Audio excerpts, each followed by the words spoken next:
Vou desligar aqui e vou compartilhar o slide com você.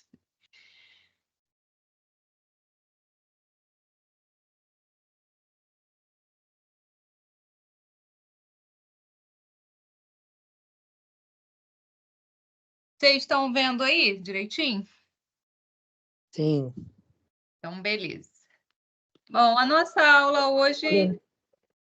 acho que ela vai ser uma aula mais curtinha, tá? Não são, pelo menos não são muitos slides, acho que são 32. E hoje é festinha do Dia das Mães, 7h30 na escola do meu filho. Mandei o pai dele, né? Porque eu não posso ir. Ai, mas a gente fica com o coração partido, né? Que às vezes a criança não entende que tem que trabalhar. Com certeza. Pior fui eu. Quando meu filho foi hoje, eu troquei a data, pensei que era amanhã. Ah, meu Deus. Como ele tá doente, né? Aí eu... Ah, me falaram, Cecília. E aí, ficou tudo bem? Então, ele ontem terminou os antibióticos, essa noite ele queimou de febre, agora foi mais 3 dias de antibióticos injetados para ele. Misericórdia. Só Deus, né? Ai, não é mole não, Mas vai né? dar tudo certo, já deu. Não, já deu. É porque às vezes passa, demora um pouquinho a solucionar, É porque ele né? já teve mais de 70, né? Nossa, meu Deus. Ele tem imunodeficiência de IgA, então o organismo dele para pneumonia é campeão. E ele toma, então, aquela vacinazinha da pneumonia? Toma, né? Já tomou. Mas é aquela coisa, né? É um baita do rapaz, igual você já viu levar na sala, mas a imunidade dele é muito baixa. E aí agora vem essa época assim, né? Deve ser mais difícil. Mais. Que aí vai começar a esfriar, né? É assim. Mas vai melhorar, daqui a pouco ele tá bem. É verdade, isso aí. Tá bom.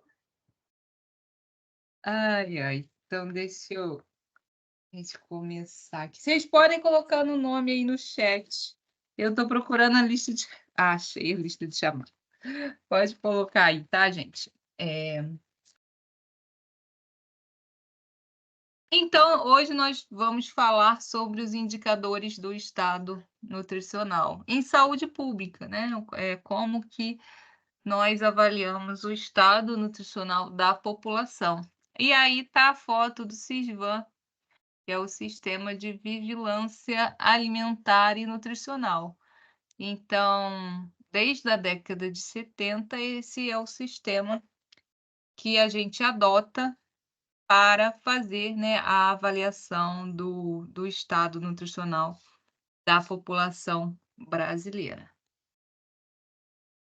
Então, gente, o SISVAN, ele foi preconizado, né, lá na década de 70, baseado nas recomendações internacionais da OMS, Organização Pan-Americana da Saúde, e da Organização das Nações Unidas para a Agricultura e Alimentação, né, pela FAO.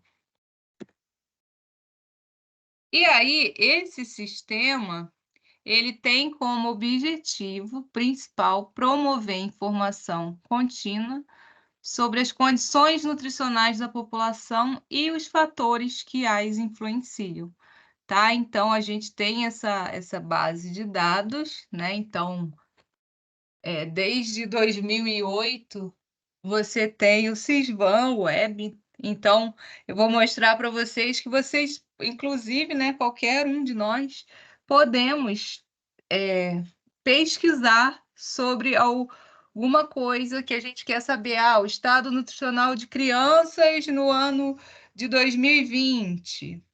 No ano de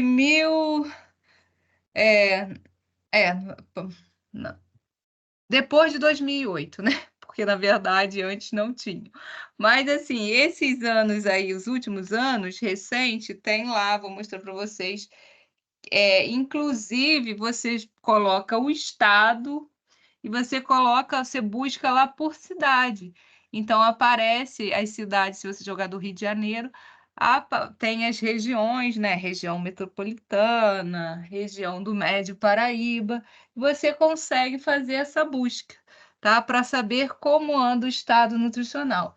E aí, lá vai ter baixo peso, a eutrofia, sobrepeso e obesidade. Então, a gente consegue ter esses dados, porque esse sistema ele é alimentado. Só um minutinho. Na verdade, quem que alimenta esse sistema? São os gestores, né? Aí da saúde. Então, o CISVAN é a coleta de dados, são os profissionais que fazem, mas a alimentação aí do sistema compete, né, à gestão aí de saúde. E o CISVAN, ele é da atenção básica, né? Então, CISVAN, ele pode ser realizado esse sistema, né, de vigilância alimentar e nutricional lá na UBS, no postinho de saúde, tá? Então, ó, o sistema de informação, que tem como objetivo principal promover a informação contínua sobre essas condições nutricionais da população e os fatores que a influenciam. Então, a construção, né, de uma base de dados. Então, esse sistema, ele é alimentado continuamente, que será consultada para cada decisão a ser tomada pelos responsáveis por políticas públicas, planejamento e gerenciamento de programas de saúde, com a melhoria dos padrões de consumo alimentar e do estado nutricional. Tá? Então, foi uma forma, né, de monitorar o estado nutricional da população, né? E aí, no módulo municipal, então, lá no DataSUS, né? Então, essa é uma ferramenta informatizada que foi desenvolvida pelo Departamento de Informática do Sistema Único de Saúde, o DataSUS, do Ministério da Saúde. E esse sistema, né? Então, é uma página que possibilita o registro de informações para monitorar o estado nutricional da população, atendida por demanda espontânea nos estabelecimentos assistenciais de saúde e por profissionais da Estratégia da Saúde da Família e do Programa de Agentes Comunitários de Saúde. Então, quem que é monitorado? Quem procura os serviços de saúde, né? O serviço público de saúde, tá? Então, nos postos de saúde, nas UBSs, são realizadas, né, as avaliações antropométricas para todo tipo de usuário, né? Então, criança, gestante, idoso, adulto. Então, esses dados que estão no CISVAN são os dados da rede pública. E aí, né, o que significa, né, essa sigla? Ó, Sistema de Vigilância Alimentar e Nutricional. Cada palavrinha dessa significa um determinado quesito, né? Então, sistema. Sistema é entendido dentro do CISVAN como uma organização com atividades padronizadas e com tarefas definidas. Qual é o objetivo, né? Por que é um sistema? Ele vai receber dados, ele vai transformar esses dados em informação e o objetivo também é divulgar à sociedade, buscando dar respostas aos resultados encontrados por intermédios, né? Então, o que a gente faz com esses resultados? A gente tem que agir, né, em promoção, prevenção de saúde, né, e cura de doenças. Então, esse sistema, ele possibilita, através, né, da alimentação desse sistema, a gente identificar grupos de risco e utilizar esses resultados para o monitoramento da saúde e nutrição da população. Então, eles sabem, o sobrepeso, qual é a faixa etária de tal município, por exemplo, ou né, a faixa etária, eles podem também ver, né, o sexo que estão de repente, com sobrepeso. Então, todos esses dados são possíveis de você levantar com esse sistema. Qual o percentual da população que se encontra lá com baixo peso? Qual o percentual da população daquele município, daquele estado, que está, de repente, né, ali com sobrepeso, obesidade. Então é possível, né, através desses dados, você conseguir ver até mesmo a evolução, né, do município, daquela localidade ali com o passar dos anos, porque ali é alimentado, então tem dados de todos os anos, né, desde quando começou a ser informatizado, né, desde quando que foi criado esse Sysvan Web. Porque antes, né, lá na década de 70, com certeza, né, não tinha, assim, essa página, então era tudo feito, até, né, teria os computadores, mas não tinha esse acesso, né, tão facilitado como tem hoje, né. Então hoje qualquer pessoa pode entrar, né, no sistema e verificar, né. Então, você quer fazer uma pesquisa, né, sobre a obesidade, sobre o sobrepeso em determinado local. Você entra lá e você consegue obter esses dados.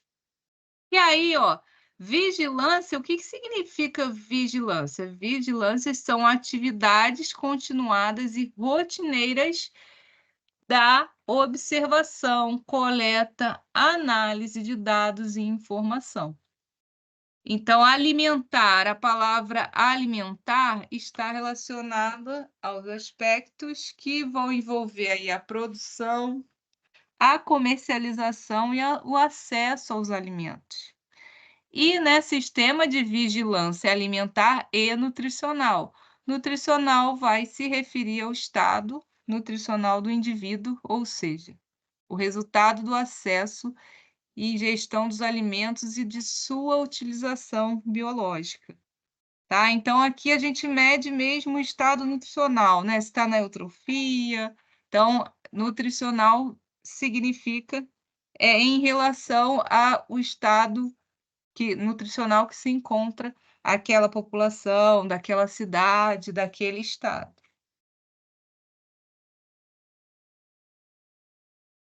E aí, olha, o Bolsa Família é também, né, um dos eixos, né, do Sysvan, né?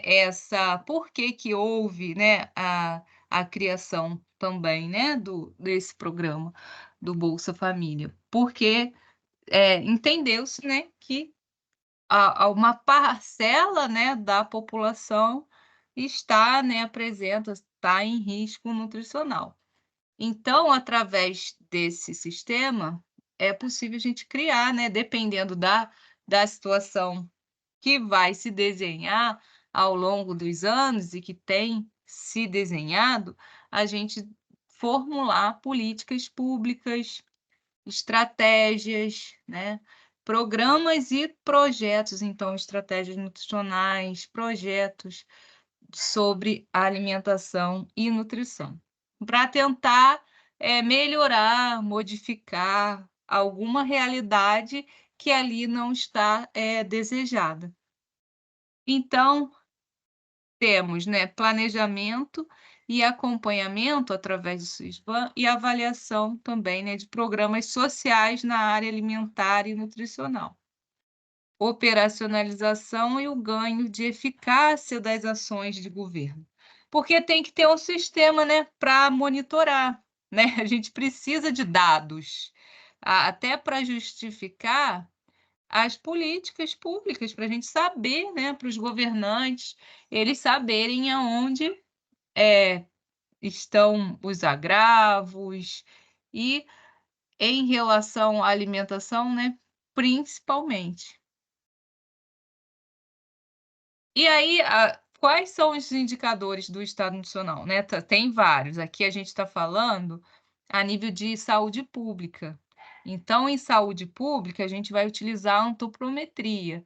Mas, né, se você quer saber o estado nutricional do indivíduo, você pode avaliar, né, você pode pedir exames, né, então, análise aí física, uma avaliação física do indivíduo, exames, né, bioquímicos, o consumo alimentar, não é, tudo isso você, vai chegar ali a um diagnóstico de estado nutricional. E serve também para a gente avaliar, né, a presença das deficiências e excessos, tá? Então, deficiências seria baixo peso e excesso, né, sobrepeso e obesidade.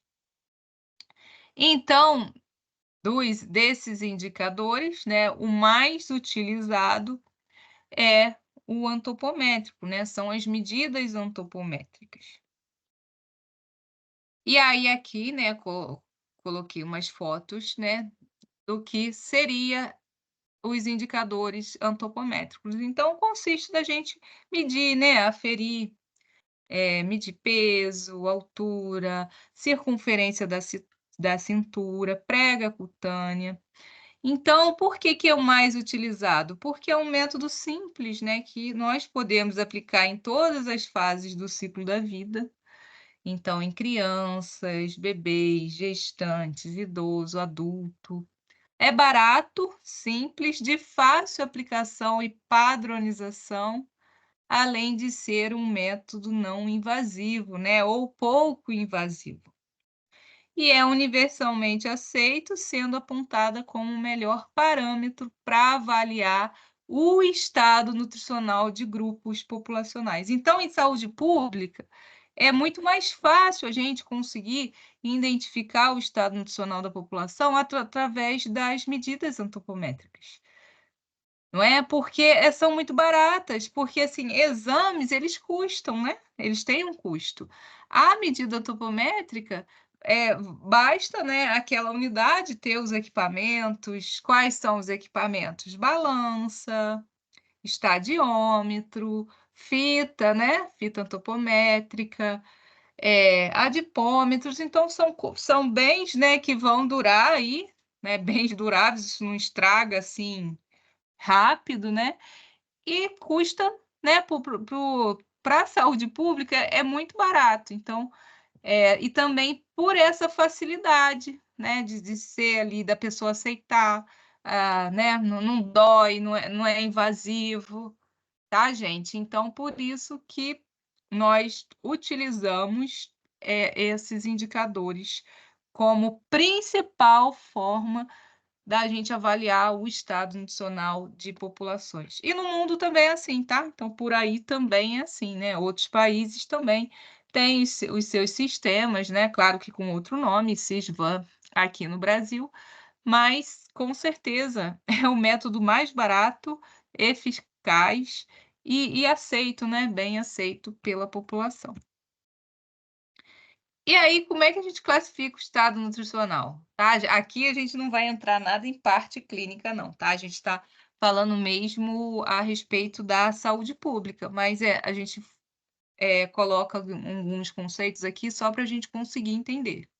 Então, a adequação nutricional ou a eutrofia, né, é a manifestação produzida pelo equilíbrio entre o consumo e as necessidades nutricionais. Então, aqui nós vamos encaixar todos os indivíduos, né, em diferentes faixas, e aí a gente tem pontos de cortes e pontos de referência para avaliar essa adequação.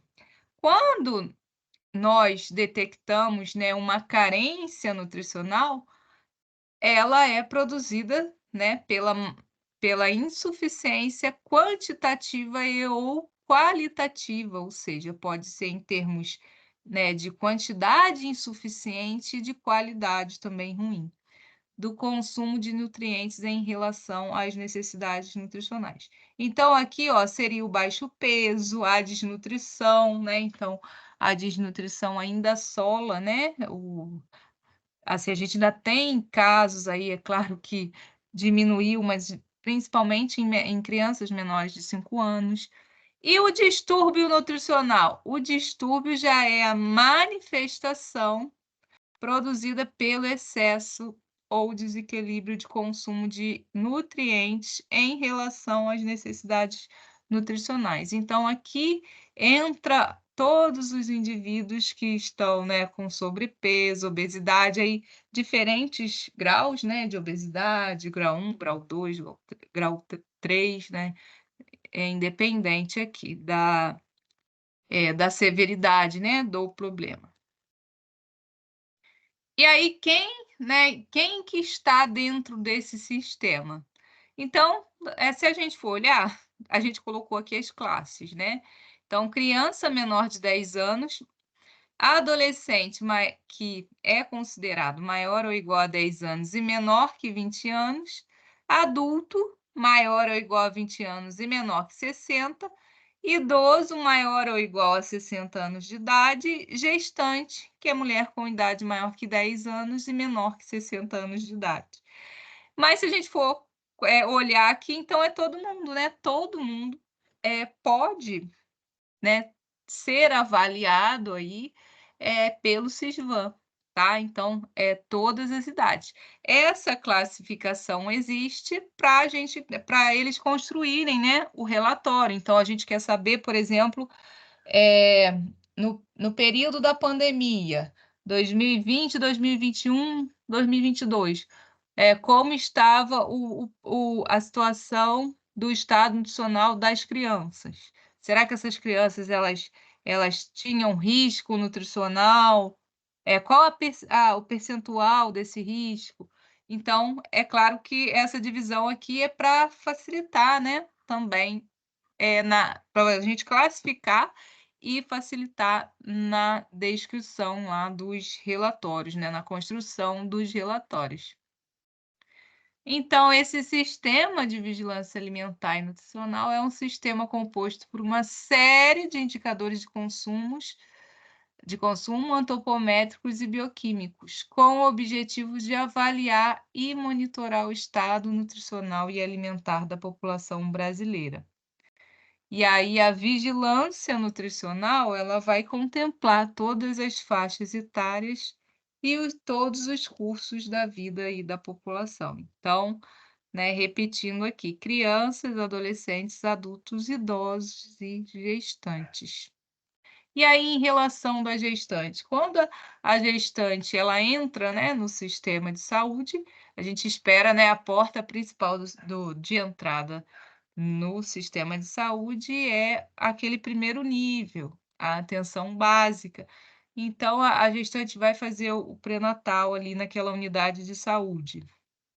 Então, quais são as informações que vão ser colhidas quando aquela gestante chega, né? O peso pré-gestacional, ou seja, o peso que ela vai relatar antes, né, da gravidez. O peso gestacional, que o profissional de saúde, então aqui não precisa ser somente, né, o nutricionista, pode ser o enfermeiro, né, médico, que vai aferir esse peso no momento da consulta, a estatura, né, e aí nós vamos calcular a idade, né, gestacional. Outras medidas elas podem ser utilizadas, como, por exemplo, dobra cutânea, e aí a gente vai calcular também, pode-se calcular o índice de massa corporal pré-gestacional, ou seja, qual era a classificação do estado nutricional dessa mulher quando ela entra na gestação, né? Antes dela entrar, na verdade, antes dela entrar, iniciar a gestação. O ganho ponderal gestacional, né? Então, o pré-natal, dentre outras coisas, ele vai também tomar conta, né, desse ganho de peso da mulher, né? Então, nós sabemos que a mulher ela tem que ganhar ali peso, de acordo também com o Sisvan, um peso que promova tanto a saúde dela como a saúde do feto. Então, se ela ganha peso insuficiente, conforme vai avançando a gravidez, né, tem risco desse neném nascer com baixo peso, tem risco de prematuridade. E o contrário também é uma situação de risco, né? Então, essa mulher, tanto para ela, né, como para o bebê. Então, ela pode ter diabetes gestacional, complicações no parto, pré-eclâmpsia, eclâmpsia. Então, olha a importância, né, desse cuidado, principalmente, né, também na atenção básica. E esse bebê dessa mulher que ganhou, né, além do esperado, ganhou muito peso, esse bebê ele pode nascer com problemas de saúde também, né, então a macrosomia fetal, aquele bebê ali que nasce com peso aí maior que 4 quilos, pode, né, ter complicações de parto também, além de favorecer, né, então a gente sabe que um bebê grande, ele tem maiores chances de desenvolver problemas na idade adulta, como obesidade, diabetes. E aí a gente mede, medimos também a altura uterina e é avaliado o ganho de peso, né, desse neném e também o crescimento fetal.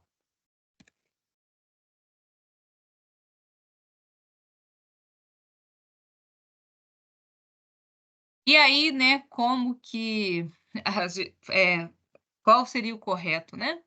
Então, para calcular esse IMC gestacional, logo na primeira consulta de pré-natal.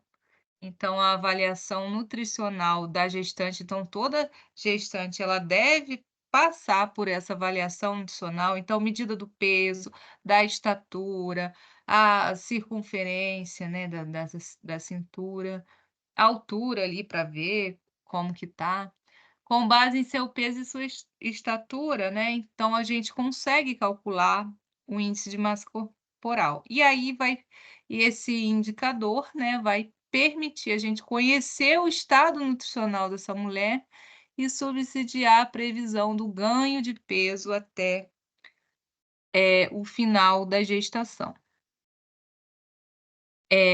Então, para a gente ter, né, esse índice de massa corporal pré-gestacional, a gente considera que ela não pode chegar para o atendimento muito tarde, né, porque aí já passou, já teria passado esse MC que a gente vai considerar para o cálculo como o MC pré-gestacional. Então o limite mínimo aí são 2 meses.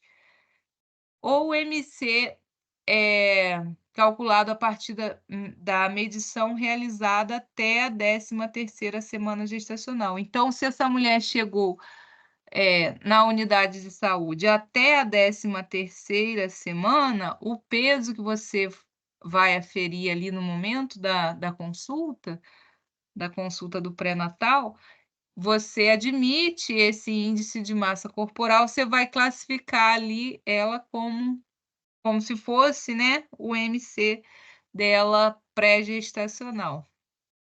E aí, né, tem casos que não é possível, e se não for possível?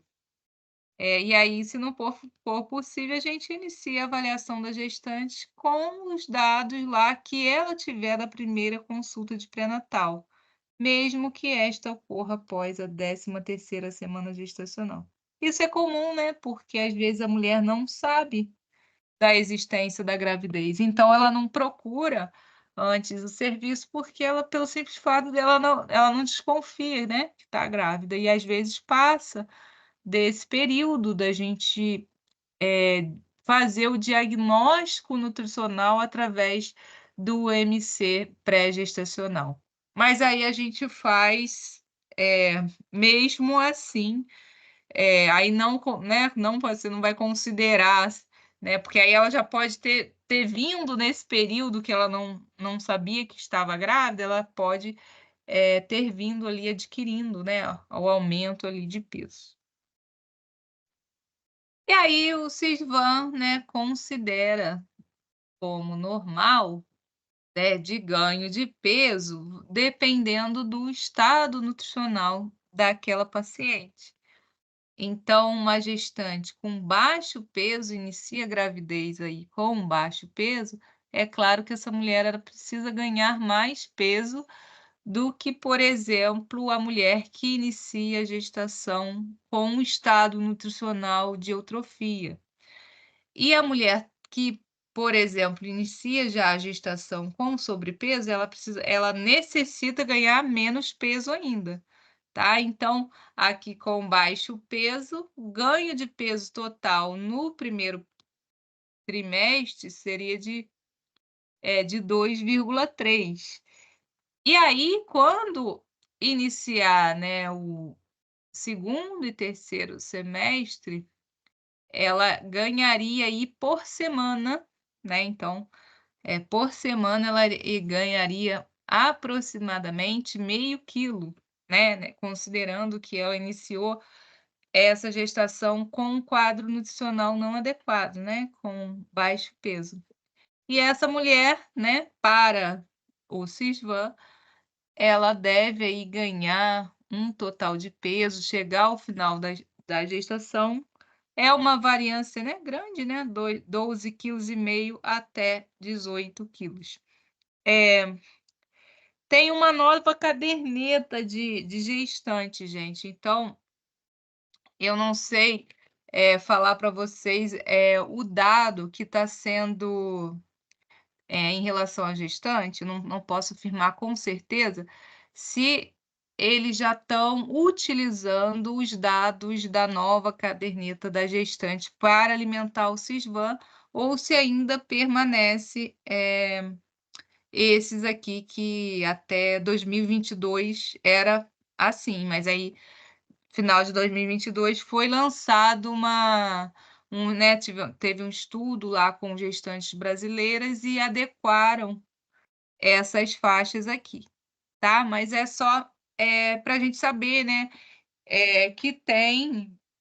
o sistema ele consegue, né, ver ali qual o percentual da população né, das gestantes que estão com baixo peso, que estão na eutrofia, com sobrepeso e obesidade. E aí, né, por estado, por cidade, e aí é um dado importante, né, para os gestores, né, de determinado estado, determinada cidade, né, se detectou um problema, né, de baixo peso, ou então um outro problema, uma obesidade num percentual ali preocupante, né, quais as ações que esses gestores, né, podem tomar, né. Então, a partir desse sistema de vigilância, a gente tem, essa visão aí, né, de como está a situação do estado nutricional da população. E aí, no caso da gestante, todos esses dados aqui são coletados, tá? Então, nome, nascimento, sexo, raça, cor, a data do atendimento, a semana gestacional, o peso pré-gestacional, o peso atual, estatura, o ganho de peso gestacional, a classificação do estado nutricional e a presença de anemia ferropriva ou falciforme, porque na verdade o Sisvan ele também vai monitorar, esses casos também de deficiências. E a gente sabe, né, que a gestante ela tem sim, né, um maior risco de apresentar anemia, né, que é uma anemia até fisiológica ali pela expansão ali do volume ali de sangue, né, que tem que aumentar mesmo com a gravidez. E aí também pode ser coletado hábitos alimentares, disponibilidade de alimentos na família, perguntar, né, anotar se essa mulher recebe algum benefício proveniente de programas de transferências de renda, Bolsa Família, auxílio emergencial, o que tiver aí, ou outros tipos de auxílio, cesta básica, né, recebimento de leite. E aí também, né, podem ser aí também anotados e pedidos de exames clínicos e bioquímicos, e outros dados clínicos e hábitos de saúde permanente dessa mulher. E aí aqui eu peguei, ó, um exemplo, a gente está falando de gestante, lá no Sysvan Web. Peguei esses dados, ó, eu joguei lá o mês de abril, né, então tem uma coluninha que você digita o ano que você quer e ele te dá por mês. Então você clica lá, janeiro, fevereiro, aí tem as abinhas e a fase da vida que você quer, tá? Aí aqui coloquei, né, a gestante. Aí tem as regiões, essa tabela aqui tá cortada, tá? Tinha mais coisas aqui para baixo, só que ia ficar muito pequeno para vocês visualizarem, né? Aí eu cortei, mas eu coloquei, eu acho que foi a região Médio Paraíba. Aí apareceu, ó, a, a região, tá vendo? Então, eu coloquei Rio de Janeiro e coloquei Médio Paraíba. Então, tinha lá Metropolitana, né? Tinha várias regiões. Aí apareceu os municípios, ó. Aí apareceu Barra do Piraí, Barra Mansa, Itatiaia, Pinheiral, Resende, tinha mais coisas para cá. E aí você tem, ó, aqui, por exemplo, eu peguei o índice de massa corporal por semana gestacional. E aí ele te dá, tá vendo? O dado por classificação, né, do estado nutricional. Então, baixo peso, ó, então em Barra do Piraí, no ano de 2023, no mês de abril, 17% dessas gestantes estavam com baixo peso. Adequado. Qual era o percentual de gestante com perfil nutricional, né, de eutrofia? 32%. Sobrepeso, 35% e obesidade, 14,29.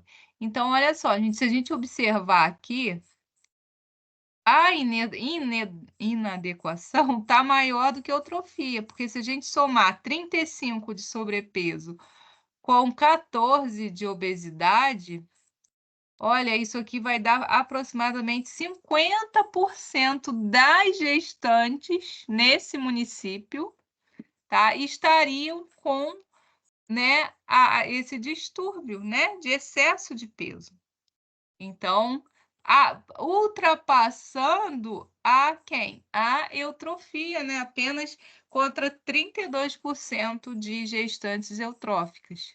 Então, assim, os gestores, né, desses municípios, quando eles olham esses dados aqui, isso aqui é um dado preocupante, não é?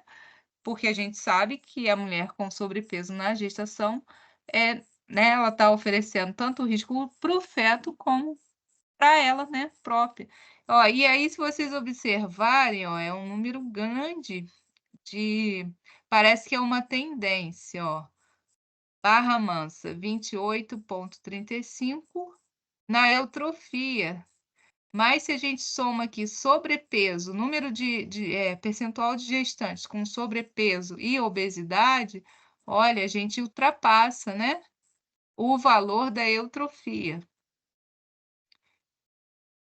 Ó, em Pinheiral também. Então, isso aqui, na verdade, há um aqui que não está muito discrepante, é o município de Coatis, ó.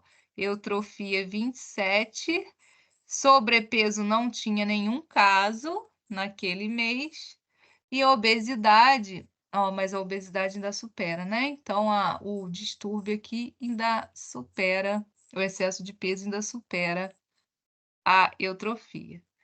Então, isso aqui é disponível para todo mundo, é só vocês acessarem lá. E vocês quiserem saber um dado de saúde, né, em relação ao Sysvan, é só acessar o Sysvan Web. Ele é bem interativo, assim, bem facinho de mexer. Essa aqui logo quando você abre a página, aparece assim, ó. Aí eu cliquei aqui em relatórios, aí gerou esse relatório aqui, tá? Eu cliquei em relatório e escolhi o que eu queria. Eu queria gestante, queria no ano de 2023, mas inclusive tem já dados de 2024, tá? Mas eu cliquei aqui nesse mês para a gente ver, né. E aí ele fala, ó, que a vigilância alimentar e nutricional nos serviços de saúde da atenção básica inclui a avaliação antropométrica, ou seja, a aferição, né, de medidas corporais do consumo alimentar segundo orientações constantes no Sysvan-Web. Ó, o Sysvan-Web tem por objetivo consolidar os dados referentes às ações de vigilância alimentar e nutricional, desde o registro desses dados, né, antropométricos, e de marcadores de consumo alimentar até a geração de relatórios. Então, isso aqui ajuda muito, né, os gestores na tomada aí de decisões, né, de programas, estratégias nutricionais.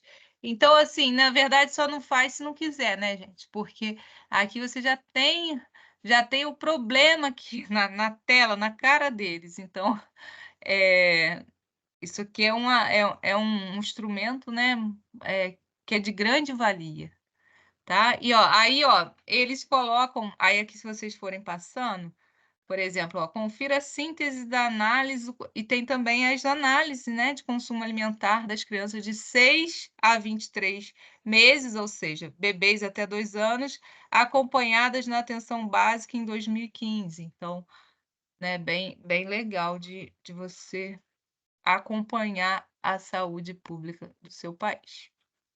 E aí outra população, né, é a faixa etária das crianças. E aí, né, todo nenenzinho que nasce recebe, né, lá na unidade de saúde mesmo, essa caderneta, da criança, né. Então, nem sei se a capinha é assim, porque essa capinha ela muda bastante, né. Mas serve, né, o SISVAN, Sistema de Vigilância Alimentar e Nutricional, ele vai acompanhar o crescimento sistemático e o desenvolvimento infantil. Então, na caderneta, a gente tem aquelas curvinhas, e aí é dividido, né, as curvas de 0 a 5 anos e as curvas de 5 a 10. Então, dentro dessa cadernetinha, você anota aqui vacinas, todas as informações de saúde importante, né, da criança, e tem as curvas em que a gente classifica ali o estado nutricional. Por que que é diferente? Porque a curva de crescimento da menina e do menino é diferente, né? Meninos e meninos crescem, aí de forma diferente, ganham peso de forma diferente. E aí, ó, nas crianças menores de 5 anos, o Sysvan tem, né, preconiza, como que a gente deve fazer essa avaliação, tá? Então, para crianças menores de 5 anos, a gente, né, afere o peso. Se a criança tiver aí, né, for um bebezinho menor de 2 anos, você faz o comprimento, né, então você usa essa régua antropométrica aqui e mede, essa criança deitada. Se for maior de 2 anos, você já pode fazer a altura em pé, né, porque essa régua aqui, ela tem um limite. Nós fazemos nas crianças até 5 anos, mas principalmente, né, nos bebês, a aferição, né, da circunferência cefálica ou perímetro cefálico. Podem ser utilizados também dobras cutâneas, né, do tríceps e a dobra cutânea subescapular. E quais são os índices antropométricos que a gente usa, né, que a gente adota? Então, é a estatura para a idade, né, que é esse índice aqui, o peso para a idade, o peso para a estatura. E nas crianças, a gente pode utilizar também o MC para a idade. Na verdade, a gente não tem curva própria para as crianças brasileiras. Então, a gente adota as curvas da OMS de 2006, tá? Então, aquelas curvinhas lá que vêm na caderneta da criança de crescimento, que a gente anota lá, né, que a gente faz a relação desses indicadores, a gente adota, na verdade, o Ministério da Saúde adota a da Organização Mundial de Saúde. E nas crianças de 5 a 10, a gente já, adota outras, na caderneta são outras curvinhas, também da Organização Mundial de Saúde, mas do ano de 2007. E aí são esses mesmos indicadores, tá? Então, peso por idade, estatura por idade e peso por estatura. Então, peso por idade vai expressar a massa corporal para a idade cronológica daquela criança. E aí, esse indicador, né, peso para a idade, vai refletir a situação daquela criança. Porém, a gente não consegue diferenciar aqui se o comprometimento nutricional, né, atual, se ele é agudo ou crônico. E aí, qual o indicador que vai mostrar para gente que essa criança, por exemplo, uma criança com baixo peso, a situação assim de agravo, né, de deficiência, você consegue ver isso quando você mede a estatura dessa criança, porque a estatura para a idade vai expressar o crescimento linear da criança, ou seja, o quanto essa criança está crescendo ao longo dos meses, né, dos anos. E aí, esse aqui, gente, ele é considerado, portanto, o indicador mais sensível para aferir a qualidade de vida de uma população. Porque imagina, se essa criança ela já está perdendo potencial de crescimento, ou seja, ela já está com déficit na estatura, quer dizer que o problema ele não é agudo, não é daquele momento só, já é um problema o quê? Crônico, né? Então é um caso aqui, né, que já está prejudicando o crescimento da criança. Então, aquele estado nutricional ali, né, de deficiência, de baixo peso, está levando essa criança também a ter um atraso aí no crescimento, uma perda de potencial de crescimento. E o peso por estatura indica, né, esse índice dispensa, né, então a informação da idade. Mas ele expressa o que para gente? A harmonia, né, da dimensão da massa corporal em relação à altura. E ele é sensível para você diagnosticar o que? O excesso de peso. Porém, também necessita de medidas aí complementares, né, para o diagnóstico preciso de sobrepeso e obesidade. Porque tem criança, né, que é alta para a idade, não é? E aí ela é grandona, então não significa, de repente, que ela ali está, né, com um excesso de peso. Então, se ela é muito grande, é claro que ela pesa mais do que as outras. Então, esse índice vai avaliar essa proporção. E aí, ó, os adolescentes, né? Então, agora também tem a carteira de saúde dos adolescentes. E aí essa classificação já é diferente, então a classificação aqui não é mais aqueles indicadores. A gente utiliza principalmente o MC, segundo a idade e sexo, lá no padrão, né, segundo a Organização Mundial de Saúde de 2007. O MC ele é recomendado internacionalmente para diagnóstico individual e coletivo. Porém, a ausência de um padrão, dados as diversidades e influências de fatores genéticos e ambientais na puberdade. Então, o adolescente, a gente, além de utilizar esse indicador, a gente avalia também a maturação sexual do adolescente, que é o estágio de Turner ou prancha de Turner. Já vou falar o que que é. A gente pode fazer a estatura para a idade e o MC para a idade.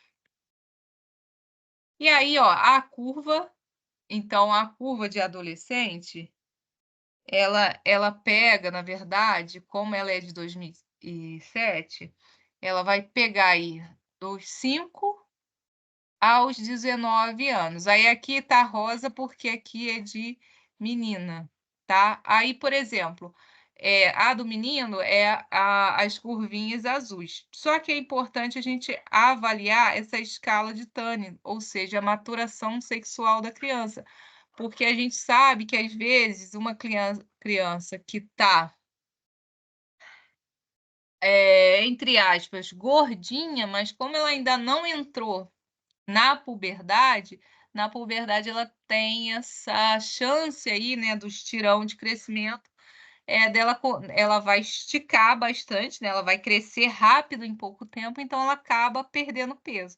Só que isso, essa escala de Tanner, você tem aqui a do menino, mas você tem a da menina, né, que você avalia, mas aí claro que não é o nutricionista, tá, gente? Isso aqui, o pediatra, ele que, né, faz essa avaliação.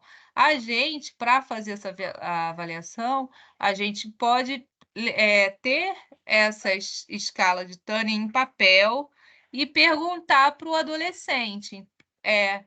Olha, você está em qual estágio aqui? Ah, eu estou no 2, né? Então, o 2 aqui ainda está bem no iniciozinho da puberdade. Então, se essa criança tem um excessozinho de peso, você não precisa logo de cara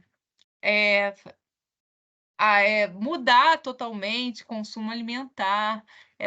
Basta você fazer umas orientações, incentivar a prática de atividade física, porque ele ainda está nesse início aqui, então o estirão de crescimento ainda não começou, de fato. Então, quando começar o estirão, automaticamente ele vai crescendo e aí ele consegue perder peso, tá? Então, o da menina não tá aqui, mas aí vai mostrar os seios, né? E o órgão sexual feminino, igual do menino. Então, são 5 estágios, tá? Então, nesses estágios 1 e 2, está muito no início ainda, tá? Mas quando o adolescente já está aqui no 5, ele já está praticamente formado, né? Então, na parte de maturação sexual, ele já é praticamente um adulto. Então, aqui, se você detecta um excesso de peso, aqui já não tem mais estirão de crescimento. A velocidade do crescimento aqui já diminuiu muito. E aí, então, a gente precisa, sim, né, de intervir aqui, de plano alimentar, de uma orientação mais rigorosa. E aí, né? Deixa eu ver que horas são, gente. Gente, são 8h04. Não tem muitos slides. Vocês querem um intervalo ou eu posso ir direto? Pode ir direto, professora, por mim. Todos concordam? Sim, João? pode ser. Ah, sim. Eu ia falar, Pode ser, João, professora. só você que vai direto. Ó, se vocês quiserem Não, também perguntar alguma coisa, tá? É só vocês abrirem o áudio aí. Então, gente, os adultos, as medidas, né, mais comumente utilizadas, aí peso, estatura, dobra cutânea, né? Então a gente pode aferir dobra cutânea aqui de diferentes regiões do corpo, então a do tríceps, a do bíceps, a suprailíaca, a subescapular. No adulto, é importante também a gente coletar dados de circunferência, principalmente de cintura e quadril, porque a gente sabe que tem essa relação, né, o risco aumentado de doença cardiovascular em pessoas que têm essa relação de circunferência aqui, ou seja, tem uma distribuição de gordura desigual, né? Então, aquela gordura mais na região da cintura, ela é a gordura mais propensa para o indivíduo adquirir, né? Ter um fator de risco aí para a doença cardiovascular.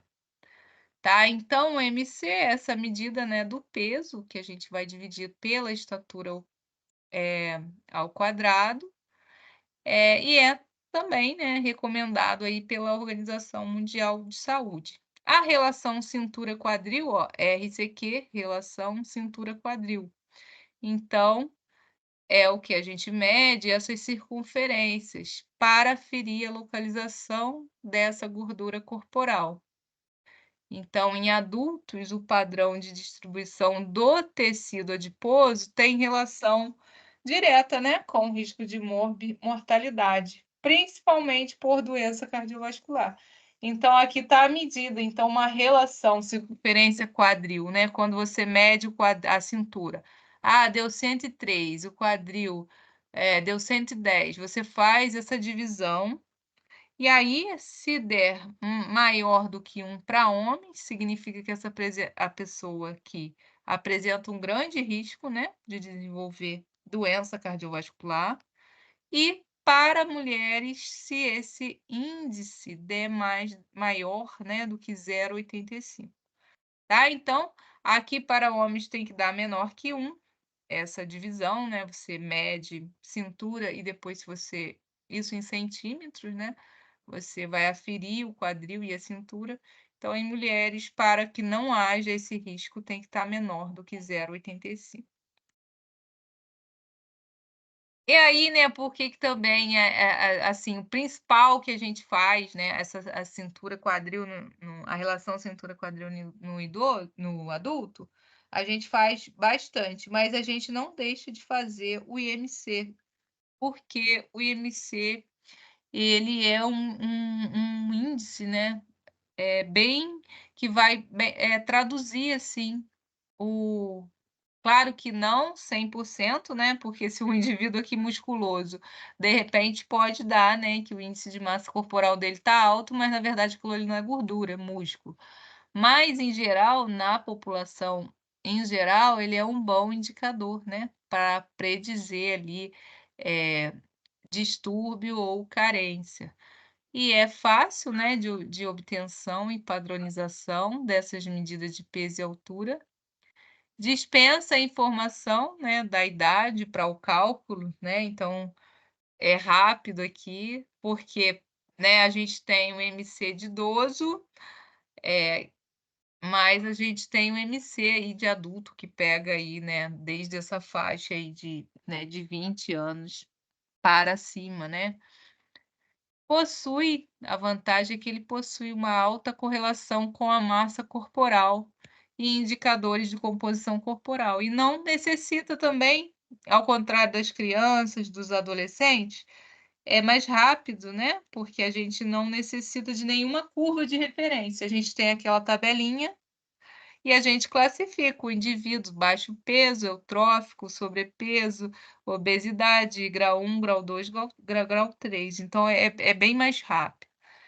Capacidade de predição de riscos de morbimortalidade, especialmente quando em seus limites extremos, né. Então, uma magreza acentuada, um baixo peso, essa pessoa corre risco. Mas uma obesidade, né, ela também traz riscos para a saúde, então consegue aí, medir, né, essas questões aí de risco para complicações, né, para doenças.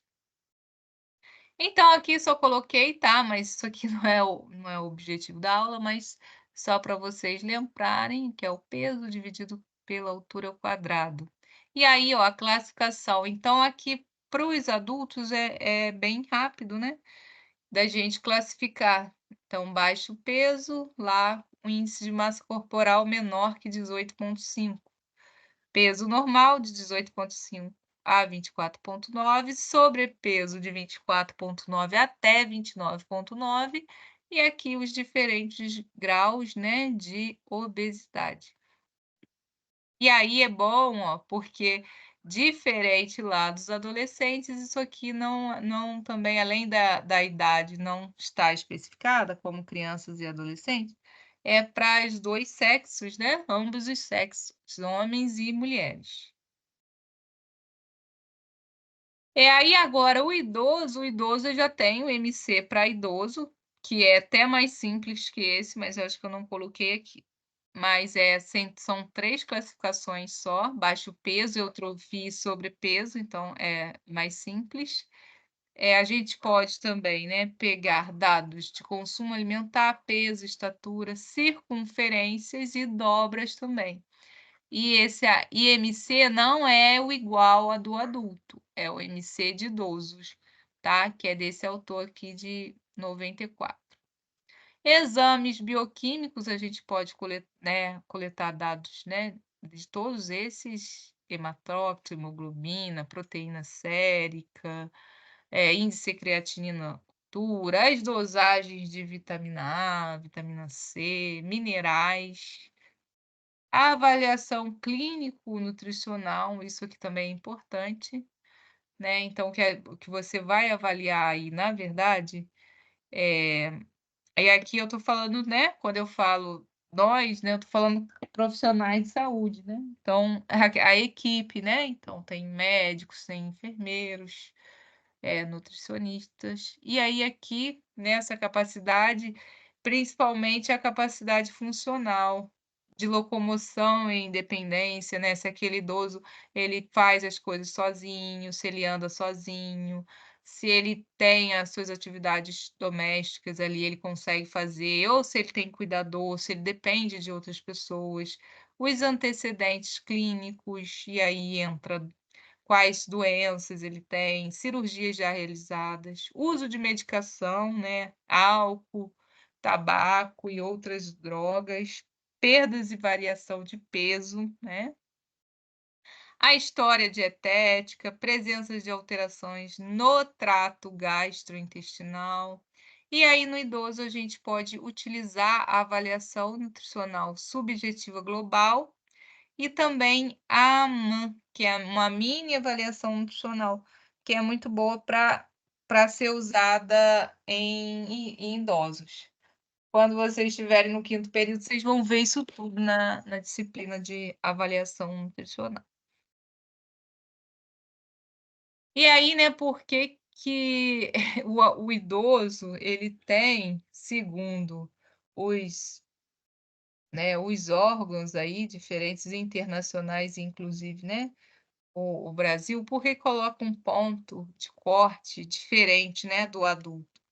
Porque a gente sabe no idoso que tem alterações da própria velhice, né, que vão colocar ele ali numa situação particular. Então, você tem declínio da altura, geralmente, né, em virtude de compressão de vértebras, então desgaste lá dos discos intervertebrais, perda, né, se a gente tem essa perda do tônus muscular, as próprias alterações posturais.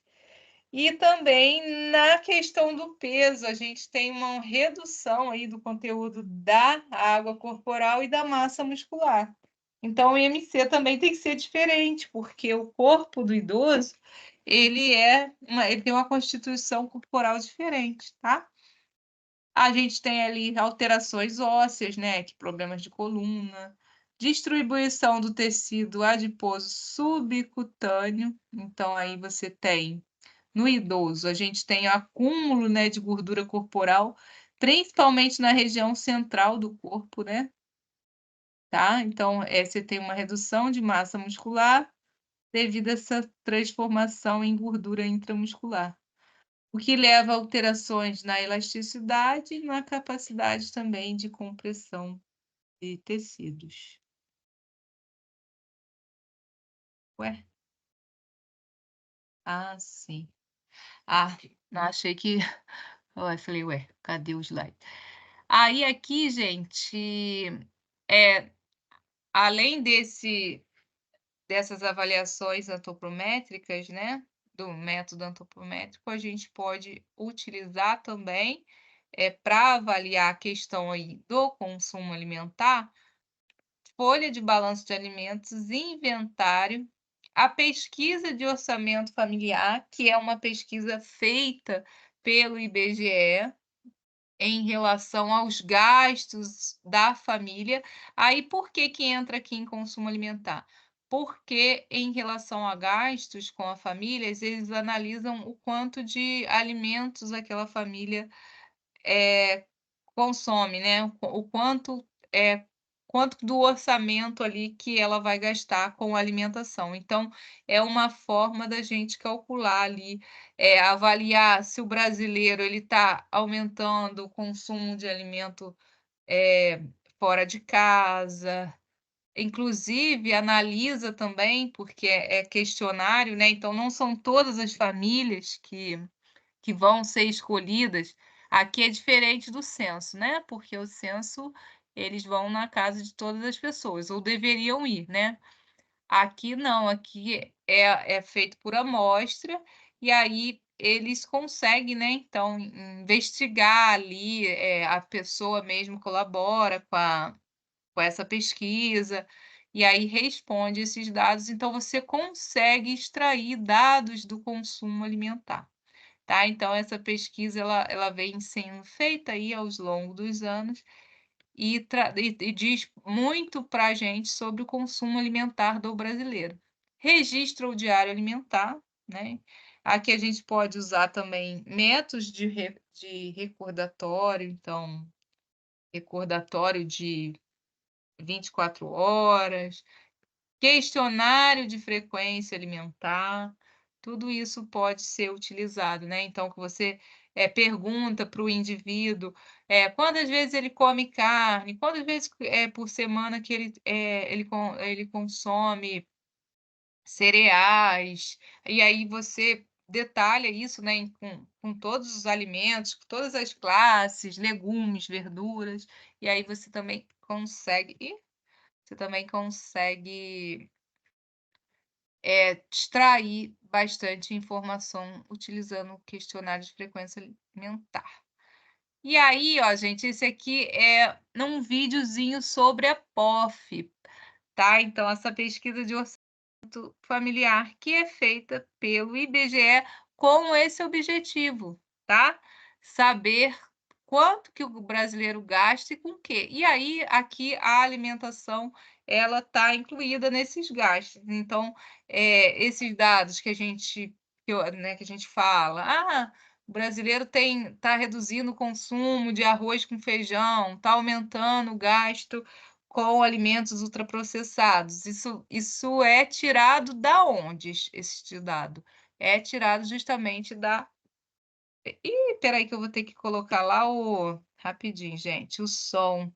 Eu vou ter que parar de compartilhar, porque toda vez eu esqueço de ativar. Espera aí, parar de compartilhar, aí tem que compartilhar de novo e incluir o som. Só um pouquinho, senão vocês não vão escutar.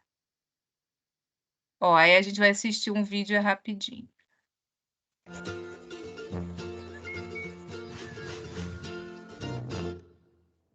Olá, sejam bem-vindos ao IBGE Explica. Hoje saberemos o que é e como funciona a Pesquisa de Orçamentos Familiares, a POF. O que é a POF? A Pesquisa de Orçamentos Familiares é uma pesquisa domiciliar de abrangência nacional realizada pelo IBGE que investiga diversos aspectos ligados ao rendimento das famílias. A ideia é saber principalmente quanto do seu dinheiro a família gasta e com o quê.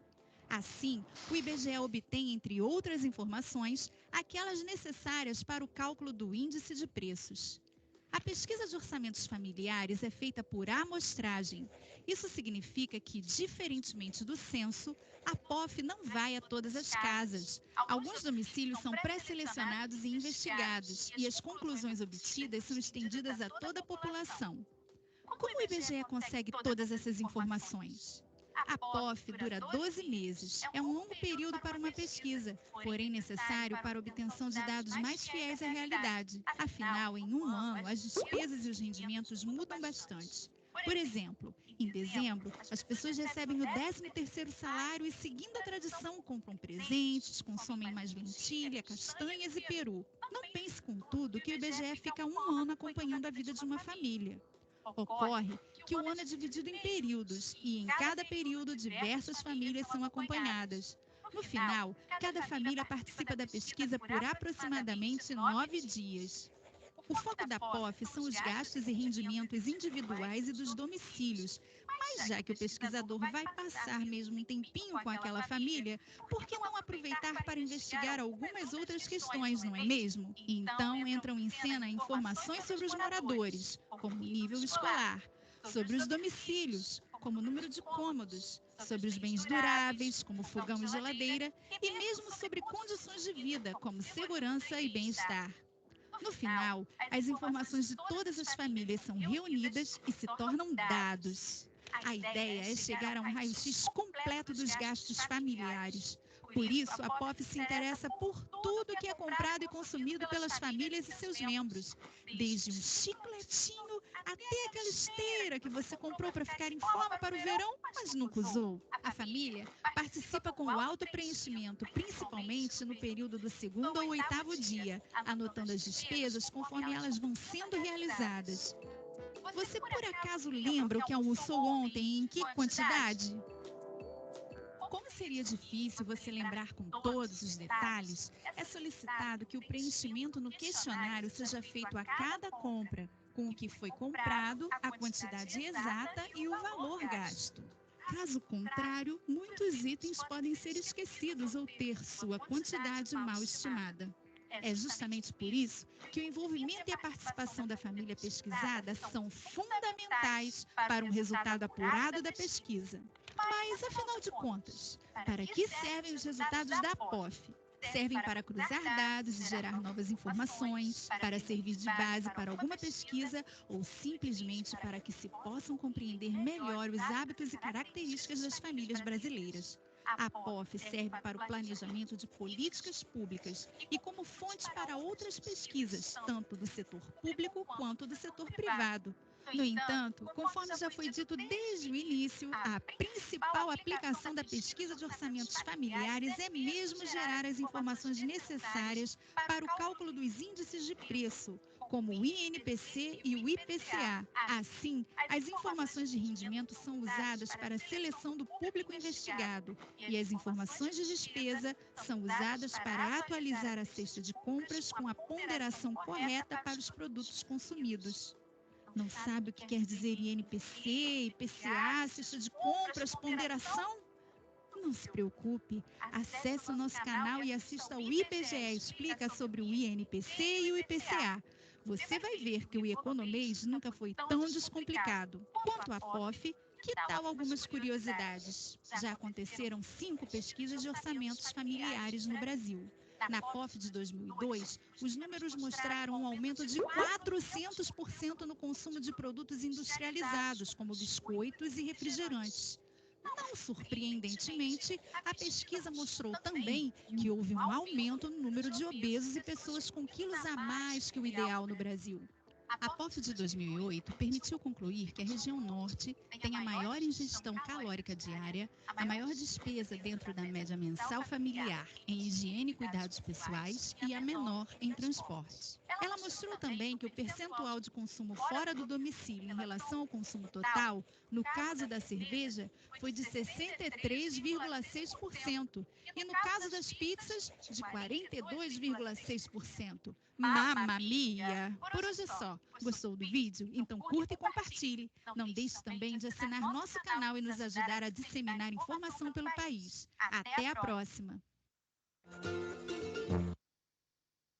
E aí, gente, na verdade, no videozinho falou que já aconteceram 5 POFs, né? 5 pesquisas de orçamento familiar, mas na verdade são 6, porque a última aconteceu de 2000, até coloquei errado, tá? Foi de 2017 a 2018. Tá? E aí, olha o que aconteceu. Então, esses dados, desde quando começou a ser realizado as POFs, essas pesquisas, eles vêm observando, né, o aumento do consumo de alimentos ultraprocessados. Então, lá na 5ª POF, antes dessa aí, que foi a última, já esse aumento de, principalmente, bebidas açucaradas, refrigerantes, sucos industrializados, ele já estavam acontecendo, tá? Então, houve um aumento significativo no consumo de alimentos ultraprocessados, como refrigerantes, biscoitos, né, essas bolachas recheadas, salgadinhos industrializados e fast food. E isso aí, né, qual é a explicação, né? Pode estar relacionado a mudanças nos hábitos de vidas, na própria urbanização e disponibilidade, né, desses produtos no mercado. Outra questão também que a gente observa, não só nessa pesquisa de orçamento familiar. Então, essa pesquisa, na verdade, ela dá o quê? O perfil de consumo alimentar da população brasileira, tá? Então, daí que, né, que o guia, por exemplo, o guia alimentar para a população brasileira, ele foi criado com o objetivo, né, e baseado em quê, né? Nesses dados. Então, eles viram, né? Então, as recomendações lá reduza o consumo de alimentos ultraprocessados, prefira alimentos in natura. Então, exatamente são, né, o guia é uma política, né, uma estratégia ali, né, de disseminar a alimentação saudável, justamente porque se percebeu, né, vem se percebendo ao longo dos anos que o perfil de consumo alimentar do brasileiro, ele tem mudado e não essa mudança não é para uma mudança, assim, para favorecer, né, a saúde, mas pelo contrário. E paralelamente, o que que aumenta, né, quando a gente tem, esse perfil, de mudança de hábito alimentar? A gente tem também o crescimento de doenças crônicas não transmissíveis, né, doenças cardiovasculares. Então, parcela aí da população, né, com obesidade, hipertensão, diabetes. E aí, nessa POF, aumenta, né, alimentos ultraprocessados, né, então isso é uma tendência já nas outras, né, então bastante tempo, então é o que nós conversamos, né, na aula de semana passada, essa transição alimentar que o Brasil vem sofrendo. Então, redução de consumo de alimentos básicos. Então, alguns alimentos aí tradicionais da dieta do brasileiro, como o arroz e o feijão, a farinha de mandioca e a carne bovina apresentaram redução no consumo per capita.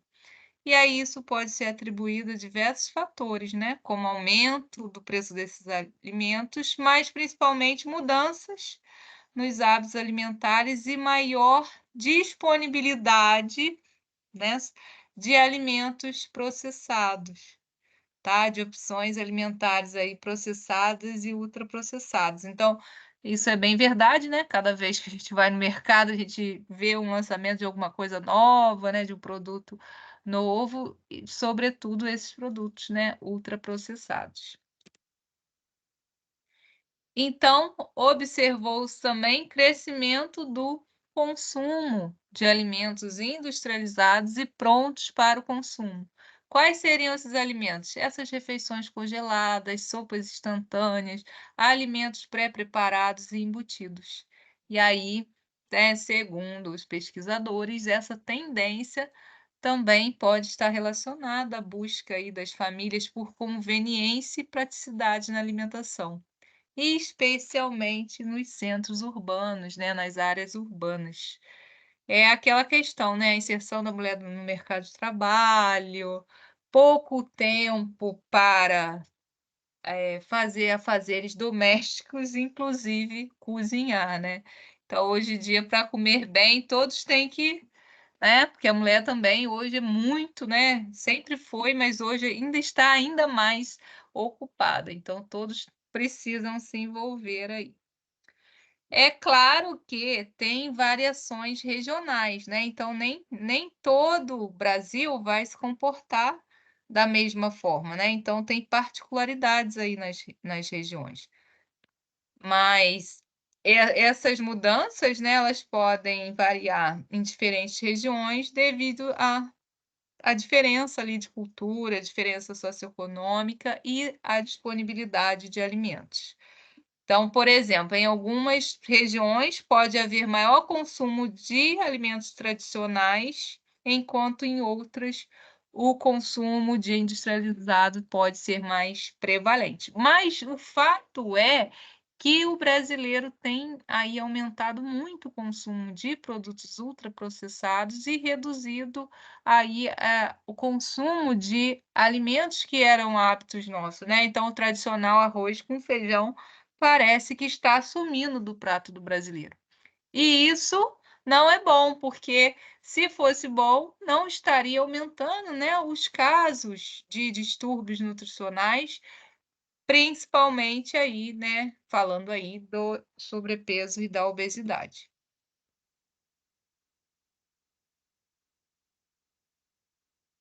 E aí, qual é o impacto dessas mudanças, gente? Qual é o impacto que tem essa mudança, né, de perfil de consumo alimentar no nosso país?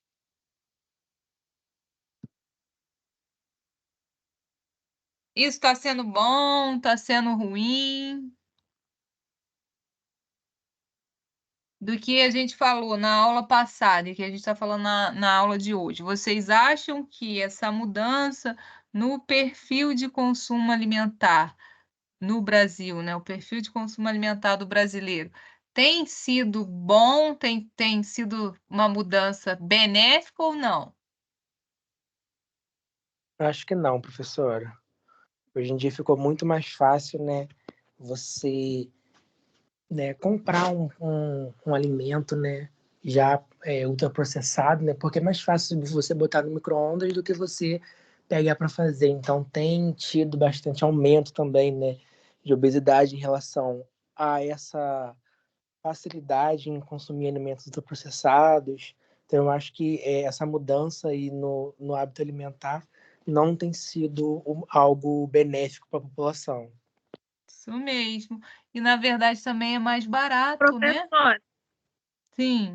professora, eu Oi? assim, em partes eu concordo com o João, só que eu acho que assim, o movimento assim de uma alimentação mais saudável tem crescido bastante, o movimento assim de Sim, incentivo, né? também. Sim, tem crescido bastante, mas ainda não cresceu o suficiente para que a gente consiga mudar o cenário, né? Isso que os dois estão corretíssimos. Não tem sido, né, benéfico para a população, porque a gente está deixando de comer alimentos tradicionais e isso tem aumentado o risco de doenças. Mas, assim, por outro lado, também tem um aumento aí, igual você falou, da conscientização de uma alimentação Sim, saudável. E isso mesmo que as políticas públicas estão tentando fazer. Então, o guia, esse lançamento desse guia, né, alimentar, baseado, né, falando da importância de reduzir ali os ultraprocessados, é uma estratégia, né? Então, mas assim, a gente apesar disso, a gente ainda não conseguiu mudar os cenários, né? Então, sim, assim, não atingiu, é aquilo que eu falei, eu concordo com ele, né? Porque assim, com a vida corrida, apesar de ter assim essa fala agora na mudança, né, de hábitos alimentares, apesar disso, como tem essa facilidade, né, dos ultraprocessados e a vida muito corrida que a gente tem, aí às vezes a pessoa acaba recorrendo a essa facilidade aí e não mantém, né, a é, alimentação saudável. pois é, e também tem a questão financeira, né? A indústria aí às vezes coloca inúmeras vantagens, né? Então, o aumento das embalagens, as embalagens maiores mais baratas do que aquelas embalagens menores. E a gente sabe que o alimento fresco in natura ele tem uma durabilidade muito menor, né? Então, estraga com mais facilidade. Então, são vários fatores aí, né?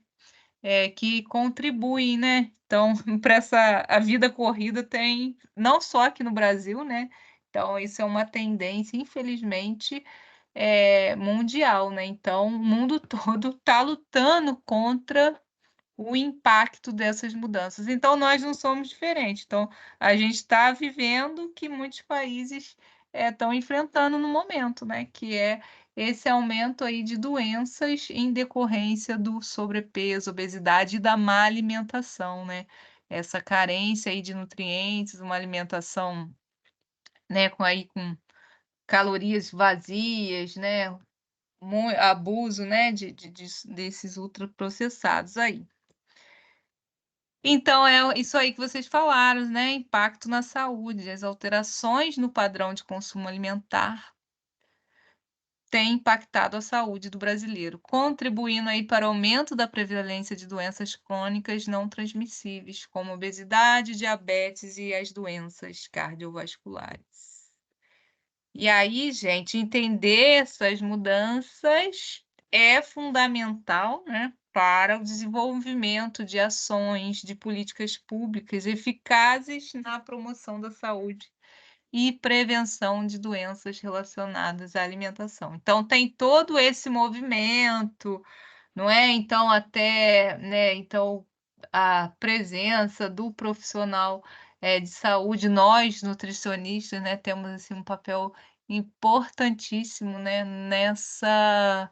nessa modificação, colaborar para essa melhora, né, dos hábitos alimentares. Então, gente, deixa eu voltar para cá.